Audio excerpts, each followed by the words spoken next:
देखिए हमारे साथ नवीन सर मौजूद हैं। शिक्षक अभ्यर्थियों के बारे में बात करेंगे, उनके मुद्दों के बारे में बात करेंगे और सबसे अभी कंफ्यूजन में ये है कि उनके दिमाग में ये चल रहा है कि टीआरई 3.0 का जो एग्जाम डेट है वो कब होना है, कब नहीं होना है। और अलग और सबसे बड़ा मुद्दा है कि सारे मुद्दों को देखते हुए शिक्षा विभाग रिवाइज रिजल्ट निकालती है कि नहीं निकालती है। सबसे पहले तो आपको धन्यवाद कि लगातार छात्रों के मुद्दे को लगातार उठाते रहे हैं, जिससे कि ये मुद्दा बना हुआ है।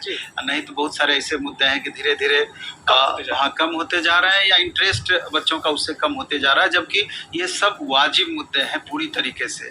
मुद्दे की बात की जाए, जैसे दो पहलू हैं। एक तो आप एग्जाम से रिलेटेड बात किए कि टीआरई 3 का एग्जाम रियल में वास्तविक रूप से कब तक हो पाएगा, और दूसरा इन मुद्दों के बारे में। तो हम चाहते हैं कि बारी बारी से दोनों पर चर्चा होनी चाहिए। तो सबसे पहले एग्जाम पर हम आते हैं कि जैसा कि आप कल भी देखे कि रजनीश जी का एक ट्वीट, चूंकि आजकल लगता है कि चेयरमैन के बिहाफ में रजनीश सर का ही ट्वीट पर बच्चों का विश्वास बढ़ा है। और निश्चित रूपेण जैसे उन्होंने पहले भी बोला था कि 10 से 12 जो जून को जो एग्जाम की संभावित तिथि थी उस पर अब एग्जाम नहीं हो पाएगी। निश्चित रूप से 20 जून अथवा 20 जून के बाद ही एग्जाम की संभावना बनेगी।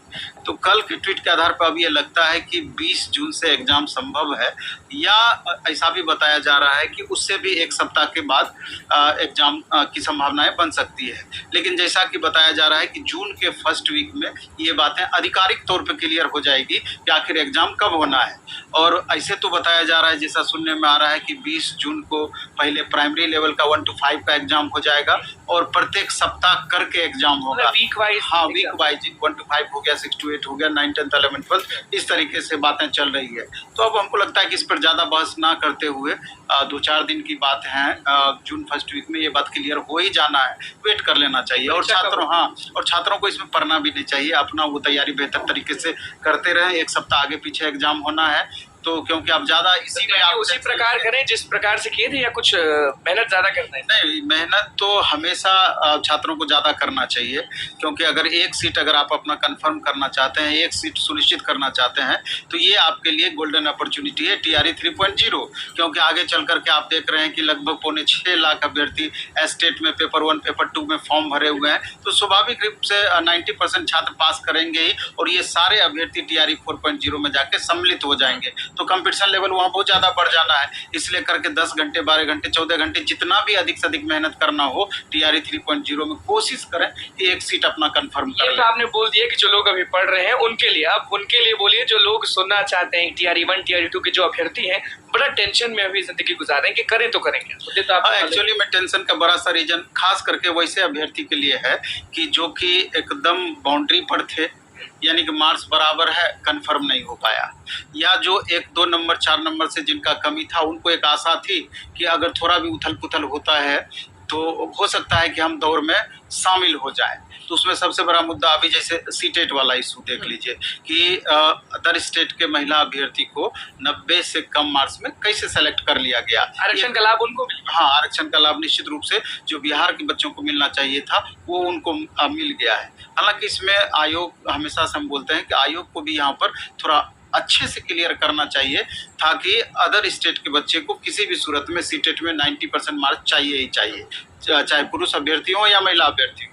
इस कन्फ्यूजन के कारण और टीआरई 1-2 में उस समय के माननीय चेयरमैन सर हमको लगता है सही तरीके से वेरिफिकेशन नहीं किए, जिसके वजह से आज ये परेशानी बन पड़ी है। और दूसरा सबसे बड़ी बात ये रही कि जो सर्टिफिकेट का इशू रहा कि उस समय आप फर्जी सर्टिफिकेट बना के बहुत सारे बच्चे चले गए उसमें, और बाद में जाकर आप वेरिफिकेशन में आप इस चीज को क्लियर कर रहे हैं कि कितने फर्जी सर्टिफिकेट वाले बच्चे उनको छांट भी दिया गया है और छांटा भी जा रहा है जो बच गए हैं। तो स्वाभाविक है कि इसमें दिक्कत उन छात्रों को हुई है कि जिनका के मार्क्स बराबर था या 1-2 मार्क्स से कमी जिनकी रही है, क्योंकि बाउंड्री लाइन पर जो भी अभ्यर्थी थे। तो निश्चित रूप से अगर उस समय पहले अच्छे से वेरिफिकेशन कर लिया जाता, बाद में अगर ज्वाइनिंग कराया जाता, तो ये नौबत नहीं आती, क्योंकि उस समय जो सीट वैकेंट होता तो उस समय के अभ्यर्थी उसमें उनको मौका मिलता। और जो कि अभी जाकर के आयोग क्या कर रही है, शिक्षा विभाग, कि ये जो सीट वैकेंट हो रहा है उसको अगली वैकेंसी में ऐड कर दे रही है, जो कि कहीं से भी एकदम उचित नहीं। सीट जो खाली हो रहा है उसमें टीआरई 1 और टीआरई 2 के बच्चे का हक है, निश्चित रूप से हक है, का हक नहीं उसमें, एकदम नहीं। और दूसरी सबसे बड़ी बात है कि सप्लीमेंट्री रिजल्ट वाली बात, कि जब मल्टीपल रिजल्ट आपने दिया है, एक कैंडिडेट एक से अधिक पोस्ट पर बहाल हुए हैं, मतलब फाइनली सेलेक्ट हुए हैं और एक ही जगह ज्वाइन कर रहे हैं, तो वहाँ पर जो सीट वैकेंट हुआ तो उस सीट पर भी उन्हीं अभ्यर्थियों को मौका मिलना चाहिए था जो उस एग्जाम में सम्मिलित हुए थे और जो कि बाउंड्री लाइन पर थे।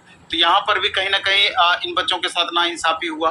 दूसरा सबसे बड़ा मैटर लैंग्वेज को लेकर के है, हिंदी विषय के बारे में बात। हाँ बिल्कुल, और बीच में जाकर आपने रूल में बदलाव किया। हालांकि आप देखें कि पैरामेडिकल कैटेगरी के बच्चों के फेवर में जिस हिसाब से कोर्ट का डिसीजन आया, तो अब तो एक बड़ा सा इशू बन गया है कि आगे चल करके निश्चित रूपेण इन बच्चों के हित में लैंग्वेज वाला जो इशू हुआ है वो छात्रों के हित में ही जाना है और रिवाइज रिजल्ट इसके कारण से भी आना है।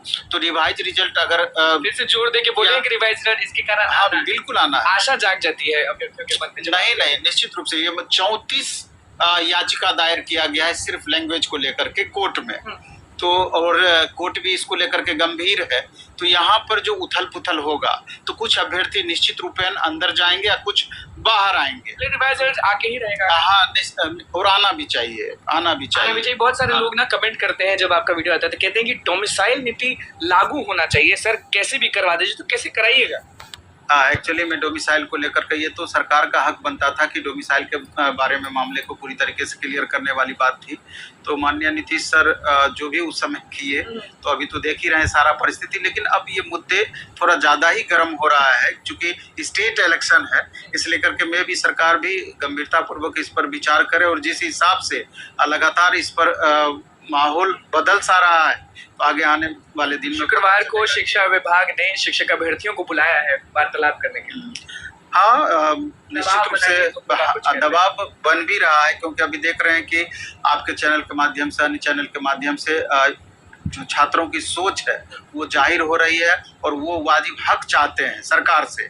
तो कहीं ना कहीं सरकार की जो नाकामी इसमें रही है, बीपीएससी की जो नाकामी रही है और शिक्षा विभाग जिस हिसाब से बहुत बातें वो चाह रहे हैं कि जो इससे खाली हुई वैकेंसी है उसको अगली वैकेंसी में जाकर के ऐड कर दें, जो कि छात्र बिल्कुल भी इस चीज़ को नहीं चाह रहे हैं। तो जो छात्रों को वाजिब मांग है और जिस हिसाब से कोर्ट का दखल हो रहा है, तो कहीं ना कहीं छात्र हित में ये मुद्दे सारे अब लगता है कि छात्र हित में ज़्यादा मुद्दे ये मजबूती। तो क्या मतलब कोई अंदाजा, आप तो कट ऑफ ऐसे बताते हैं एकदम सटीक बैठता है, तो ये भी बता दें हमें कि कब तक आखिरकार इंतजार की घड़ी जो है वो खत्म हो रही है? आपको लगता है कि ये लोकसभा चुनाव का परिणाम आने के बाद बहुत सारे बदलाव संभव है, वो आगे आने वाले दिन में आपको पता चलेगा। हाँ, मुद्दे तो और भी है एज रिलैक्सेशन वाली बात कि जो 10 साल एज का जो रिलैक्सेशन जो TRE 1 में दिया गया, TRE 2 में दिया गया, TRE 3 में अचानक उसमें बदलाव किया गया है। इसके कारण लाखों अभ्यर्थी एग्जाम देने से वंचित रह गए हैं।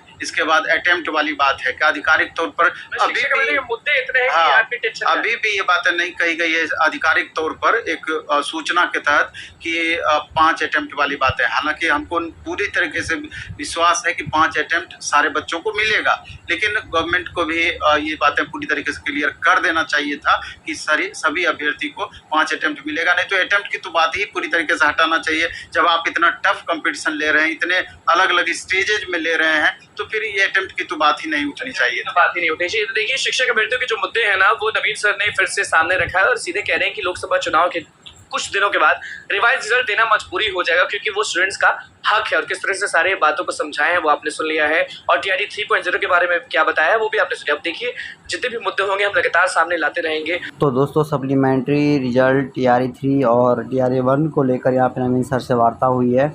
स्पष्ट रूप से सारी बातें नवीन सर ने रखी है और हमेशा शिक्षकों के मुद्दे पर नवीन सर बोलते हैं। तो नवीन सर ने क्या कुछ बातें कही वो आपने सुनी और समझी, और अब आगे क्या कुछ होगा वो नवीन सर ही बताएंगे।